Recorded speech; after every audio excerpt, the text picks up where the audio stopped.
Европратеници доставија 313 амандмани на предлог извештајот за напредокот на Македонија. Најголем број од нив се поднесени од грчките и бугарските европратеници кои имаат забелешки за уставните измени, но и за тоа дека Македонија не е подготвена за старт на преговорите. Грчките националисти дури бараат и замена на Република Северна Македонија со терминот Скопје. Предлог извештајот за напредокот на Македонија на известувачот Томас Вајц нападнат со 313 амандмани. Според дописникот на МИА од Брисел, најголеми забелешки имаат бугарските и грчките европратеници. Повеќе од нив да објаснуваат или дополнуваат некои делови од документот, но има и такви со кои во извештајот се вметнуваат нови содржини или оценки. Иако Македонија направи големи компромиси со Грција за европската иднина, па го промени и уставното име, грчките европратеници Емануил Фрагос и Галат Александрики бараат замена на зборовите Република Северна Македонија со зборот Скопје во текстот на целата резолуција. Бугарскиот европратеник Ивајло Валчев од партијата Има таков народ предлага во воведниот збор на извештајот, освен заклучоците на Европскиот совет од 2003 да биде запишан и договорот за добрососедство со Бугарија и подпишаните протоколи.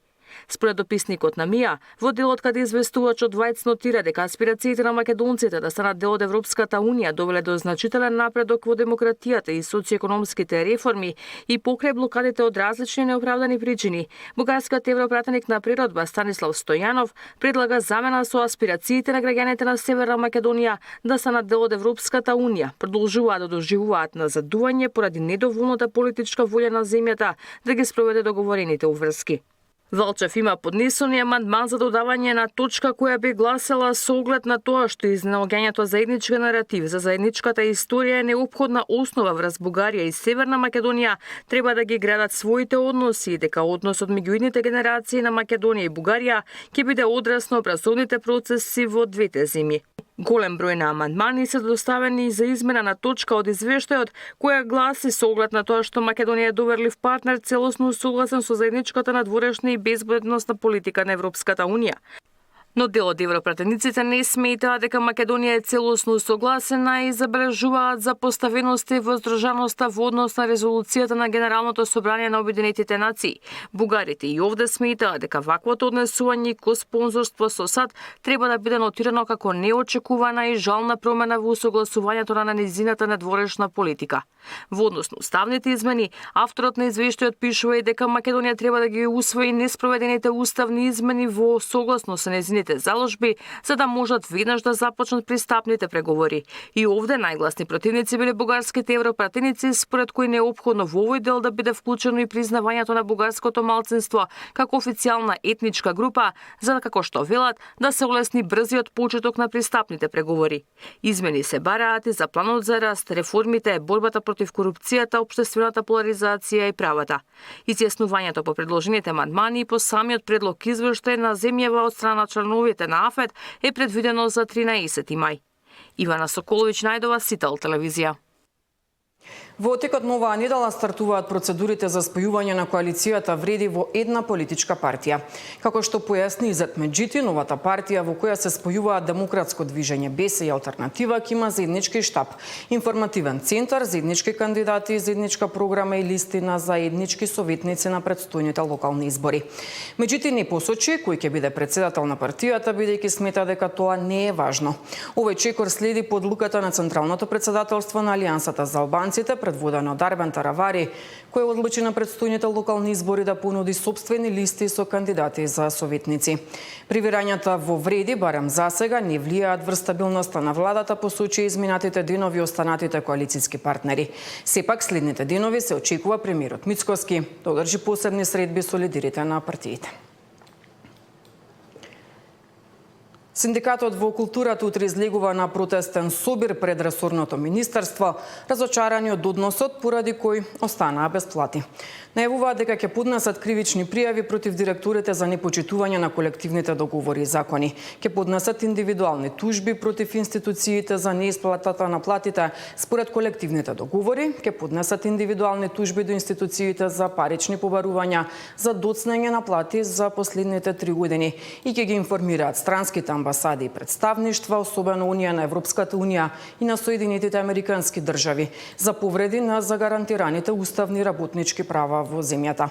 Министерот за култура Љутков пред 2 дена преку социјалните мрежи им се извини на вработените за доцнењето и посочи дека тие ќе ги добијат своите плати заедно со зголемувањето во првите 2 дена од оваа недела.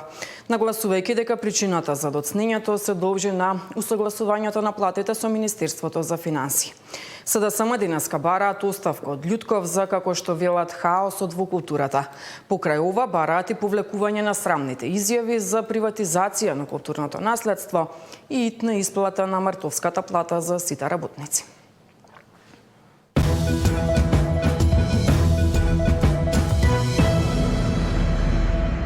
Агенцијата за храна и ветеринарство направи 617 вонредни контроли пред Великден, при кои пронајдени биле 1740 килограми небезбедна храна. Оттаму информираат дека кај 16 оператори со контролите утврдено било дека не ги исполнуваат хигиенските барања за безбедност на храната и техничките услови во објектите. 4 од операторите не ги спровеле здравствените прегледи на вработените или поседувале санитарни книшки со истечен рок на важност. 5 од операторите не биле регистрирани како оператори со храна во Агенцијата за храна, а кај 8 биле пронајдени несоодветно означени производи. За утврдените недоследности кај различни категории оператори со храна издадени се 44 решенија за нивно отстранување, за пуштање во промет на небезбедна храна и утврдени недоследности од поголем обем. Изречени се и 30 парични казни во износ од над 25.000 евра. Нештетно се уништени 1740 килограми небезбедна храна, информираат од агенцијата утринава. Прилеп не се откажува од театарскиот фестивал Војдан Чернодрински, покрај тоа што градот во моментов нема сали за негово организирање. Откако по несреќата во Кучани сите беа затворени од страна на Дирекцијата за заштита и спасување, која утврди дека не се безбедни. На Прилеп никој нема да му го земе Војдан, па макар и немале сала. Ова е ставот на уметничката директорка на Македонскиот театарски фестивал Војдан Чернодрински, Ана Стојановска. Проблемот е што надлежниот инспектор од Дирекцијата за заштита и спасување донесе решение за затворање на објектот на Стариот театар, големата сала во Центарот за култура Марко Цепенков, како и киното Мистон, поради голем број на пропусти. Стојановска сепак се надева дека Министерството за култура ќе обстои на ветувањето да се оспособат салите во Прилеп до почетокот на театарскиот фестивал. Ја знаете и мојата идеја дека сакам Прилеп да биде град театар, така што истражувам алтернативни сцени во Прилеп, морам да нагласам ова цело време во Прилеп, затоа што слушам разни моабети во однос на тоа каде ќе се случува фестивалот. Фестивалот ќе се случува во Прилеп, да одговорам на прашањето, и фестивалот ќе се одржи во Прилеп.